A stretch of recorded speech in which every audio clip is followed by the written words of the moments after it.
got one more guest coming in. Dennis White is due up next at the Shack. Good to have Dennis back at the Shack as we kind of break it down on this Thursday night. A lot of good football players in today. Good coaches stopping in. We talked to Coach Nat Norris earlier, first part of the program. Talked to Coach Luce Moore. Talked to Jake Simpson. Also Austin Coltrane. First time we've seen Austin. Good to have Austin on board. Dennis is on board. Dennis, I know you got to be motivated about all this football that's flying around. Yes, sir. It's football season, and that's not the only thing flying around my sinus. So if I get the sniffles on me a little bit, I just keep moving on. I won't sneeze on you because you're the man in the middle, and I cannot allow you not to be able to focus tomorrow and talk. So I'll sneeze to the left. How'd you use some sinus activity? Yeah. This with the fall coming in, I've always had it. It could hit me early, so I have the things that I'm taking forward. I thought at first you know about maybe our sign was falling. Wait a minute. Is that sign coming down or what? It's okay. It's okay. Yeah. So we'll make it through. We'll make it through this. I got you on my side. I'll make it through. What about Northern Guilford? Better than expected? Oh yes, 100%. So I think, Andy, you and I being the inside guys, watching this Northern team come along, I think we wasn't as surprised as some critics were. The defense, we knew that the defense was tough. The defense had made a name for themselves. So I guess the way the offense came out.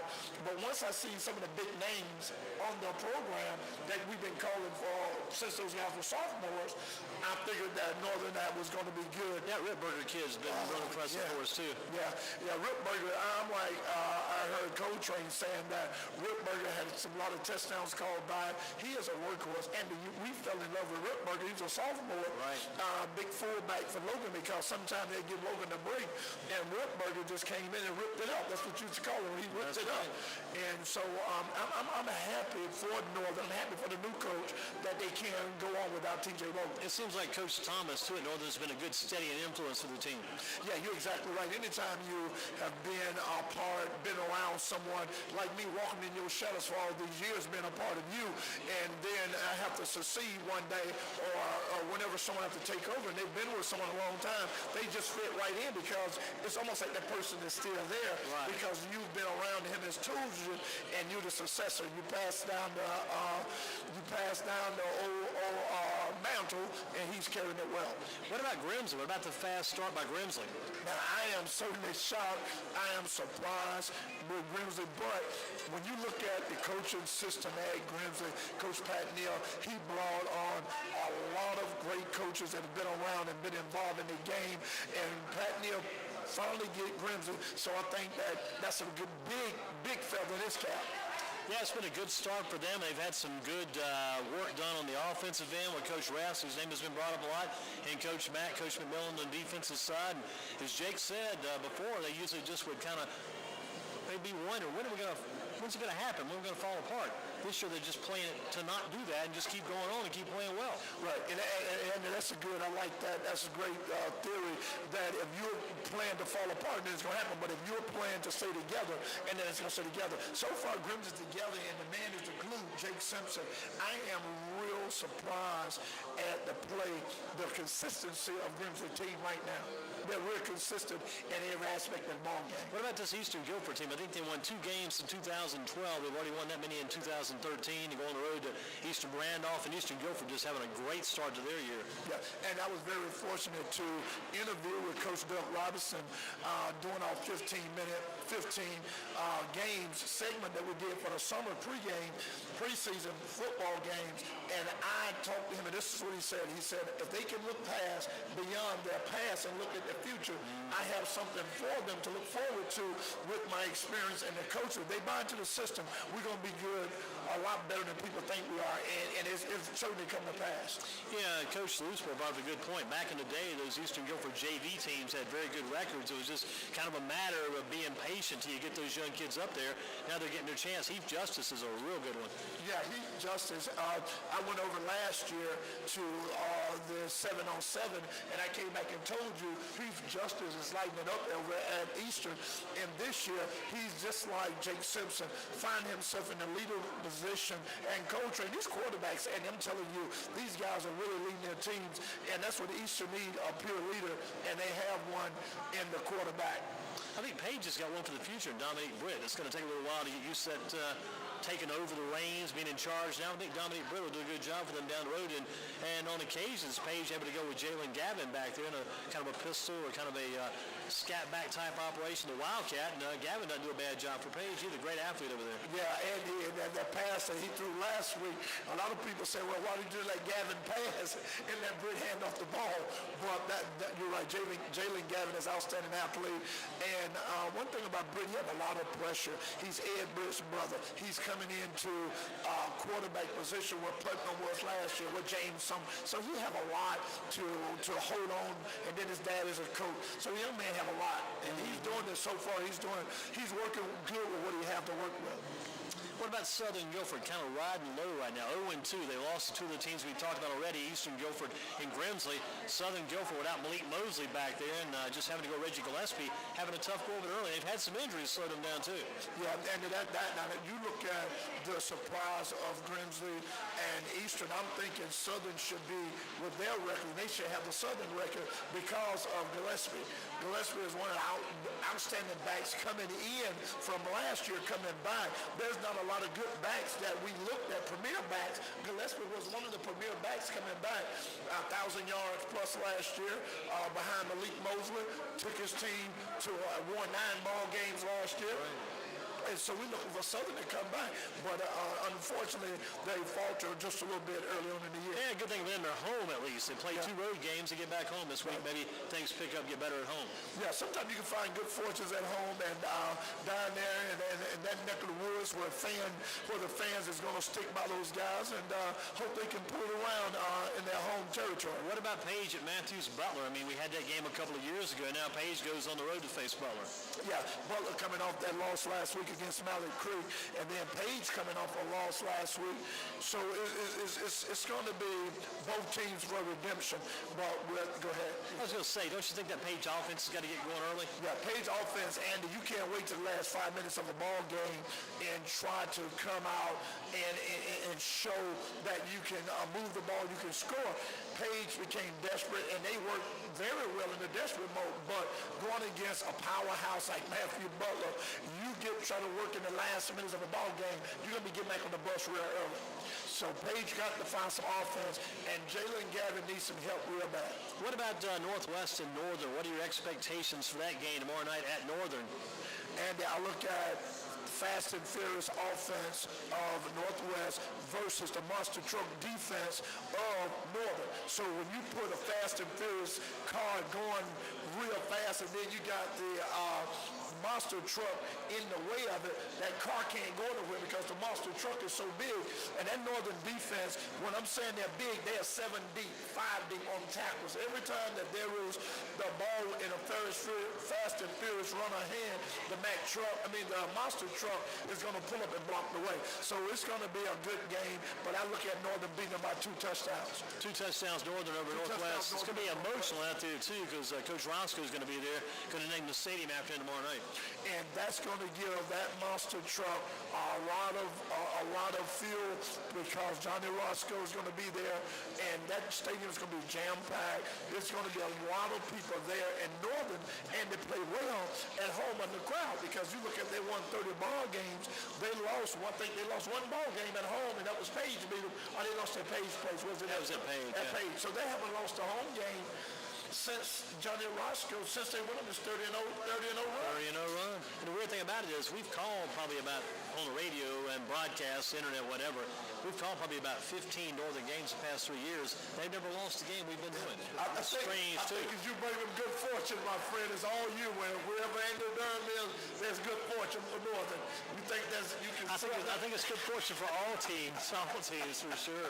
What about Andrews at Grimsley? We talk about that Grimsley starting 2-0 and facing Andrews over Jameson Stadium. Very big game there. Yeah, Andrews coming off that first loss the week before last, and they coming off a win. But Grimsley right now, they are playing on high emotions, and if you allow a team that play on high emotions to get started early, it's going to be hard to take Grims off of this ride because they've been the poster kid for so long in Guilford County, and now they're finally winning. They believe in their coaches. Andrews are playing Grimsley at the wrong time. Grimsley right now, there's teams that hit that peak, and Grimsley's at their peak right now because they believe in themselves. They're looking back for Grimsley. No, not right now. Not right now. Not right now. What do you think about the Tar Heels and T.J. Logan? Do the Tar Heels redshirt T.J., or you think he's going to get some time? They said he'll probably be at the game tomorrow night, but what about the rest of the season for the Tar Heels and T.J.? Yeah, I heard that he was redshirted. I hadn't talked to Eric Ebron yet. Usually I try to give Ebron a call, usually once a month, and Eric try to converse. I hadn't talked to him. I know after going down there and meeting Clowney, I was kind of scared to talk to him after that. Yeah. Lost against the Gamecocks. But I'm hoping Logan, if he's on the depth chart, I think you said he's like fourth on the depth chart for the back. He was at one time, yeah. But you can get T.J. Logan in on the special teams. You can get T.J. Logan in on a few plays. I'm hoping that he is not redshirted. Yeah, after what they did last week at South Carolina, you think he would be a potential option either on the return team or as a running back, get him some carries, maybe help jumpstart that offense some. Yeah, you're exactly right, because, Andy, there is no way that the kid got in as slower. His potential has gotten better. He's gotten better as a potential candidate for Carolina last year. After we seen him in that performance with 8 touchdowns, you would think Carolina would have had this guy right now returning punts, returning kickoffs. He can go to any school, not saying anything about Carolina, but I think he could have been on the special teams right now at another school, perhaps in the ACC. And they go out and they get Elijah Hood, who's coming in there next year out of Catholic. We saw him last year, too, and he's considered now the top back in the state. And Carolina pulled him away, and he was going to go to Notre Dame, changed his mind. And Coach Fedora is loading up pretty well right now. He certainly is. Can you imagine Hood and Logan in the backfield a couple of years from now? They work together. It'd be great. Put Hood at the fullback and Logan at the tailback or running back. But the way they run that offense, it's just so fast-paced. Yeah. They're not going to slow anything down, that's for sure. No slow down there at all. Right. And a guy like Hood, Andy, Hood is in a predominant offensive soft. Because a fullback, you cannot be in a quick offense as a fullback because you can't even get time to catch your breath. That's right. And you have 10 different assignments. You got to block. You got to be able to read. You have a lot to do as a fullback. The linebackers, twice as your size. So it's going to be a lot for Elijah Hood in that fast-paced offense. I'm saying with that NC State new offense, they're fast-paced. They ran more offensive plays than any team in the conference, even more than Clemson against Georgia. State ran a ton of plays last week. They got a fast-paced offense there now. And their quarterback got hurt after the first quarter. Had to bring more of a passing quarterback in. Pete Thomas came in to replace Brandon Mitchell. But I'm saying James Summers, if you're listening tonight, James, somebody knows James, let's recommend James go now instead of going to Carolina, go to NC State. He could be the man of the NC State to run that state offense because the quarterback is a running back now for State. The way Coach Dave Doran's offense works, why not James? Let's get him to recommit, come to State, and come out of Hines Community College down in Mississippi and come back and be a Wolfpack player. Right. And a lot of people still want to go to Carolina. I'm saying I think it fits better fit for him to go to NC State. Right, yeah, and and that is a reason for James Summers to be productive quarterback on the next level rather than being in junior college. But, that's water under the bridge. But I'm like he could certainly be a moving shaker in the ACC because, like you say, he fit in well. It was like a run and shoot. He fit in well with that type of offense. Even if Mike Clemson could use a guy like him. Tosh Boyd is doing outstanding. And you got Sammy Watkins, you got all those guys. Clemson has a great team, not to get off the subject, but James Summers could be a potential player like all of these guys we are seeing now. What about if you had to choose tonight between chicken salad or barbecue from Shane's, what would you take? I would stick with Don Moore. I think I'm going to go with that barbecue. Sticking to barbecue, right. Okay. Should college football players be paid? Well, and I think that when you look at they're getting a lot of stipends. They get a lot. First of all, you get a 4-year scholarship. First of all, you represent the university. Even though, how would you pay them when you look at paying? I think a 4-year scholarship, free education, is as fair as you can get because you can't separate the payment for guys in college. You're going to pay the running backs more. You're going to pay the defense. And I think they're earning it on the next level. But I think that there should be jersey endorsements because now they're even on the Madden games. They're even on Xbox games. They're I don't think that anything that college is doing, but outside, just like the player for A&M, signing autographs, and he wanted to pay Tim Tebow jersey when he was there. Boy, Tim would have made a ton of money. Yeah, I mean, the NCAA is making billions of dollars on these athletes, and the thing about it is, Andy, that they're putting their life, their careers on the line, like Clowney. Clowney even have a $5 million insurance policy if in case something happened, he's going to go to the next level. So I think something of that nature is good, that you're protecting a kid. You know, last year Carolina had one of the best running backs to go in the league, and he didn't make it, Lattimore. So, South Carolina, South Carolina Marcus Lattimore, right. So, you know, what you're going to do. Now, I think the schools does a great job at hiring these guys as coaches and paying them then, or when you get a 4-year scholarship and then you make your way in life. So I think they should get paid. That's my personal opinion, because they're doing a lot for them. And then, you know, you and I know, they get a lot of things on the side that they've been doing it for years. You know, cars, kickbacks. So they're just trying to do it legally.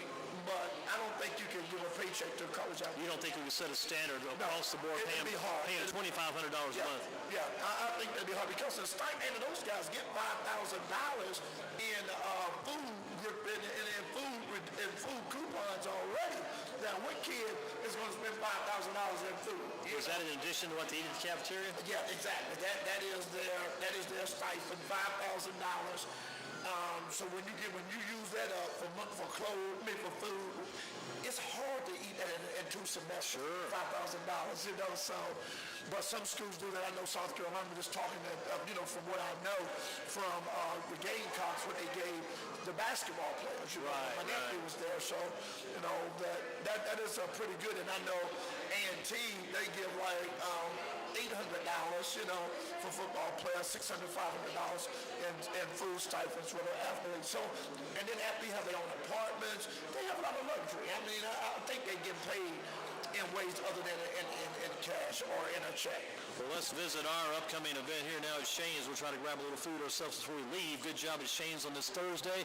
Going to be back here in a couple of weeks. Taking next week off. Got some grasshopper activity next week. We'll be back in 2 weeks and get some more players lined in. Thanks again tonight for the people that joined us. Coach Nat Norris out of Andrews. Also Jake Simpson from Grimsley. We had a good chance to talk to Austin Coltrane from Northern Guilford, and then Coach Lewis Moore from Greensboro College. Dennis White from GreensboroSports.com. Don Moore from GreensboroSports.com. Nathan White, our associate from GreensboroSports.com. Our junior intern working for us. Dennis, we'll see you at the Northern Guilford game tomorrow night. Yeah, looking forward to that. It's going to be an outstanding game. The weather, I've already checked those forecasts, so there won't be no rain tomorrow night. Only thing is going to be tomorrow night is purple haze maybe all around that stadium. This has became a big rivalry, and if Northwest have an opportunity to beat them, it may be this year, but if you don't do it in the first half, it's hard to beat a team like Northern in the third and fourth quarter. That's when they really play football. We'll play it again next week. Take care.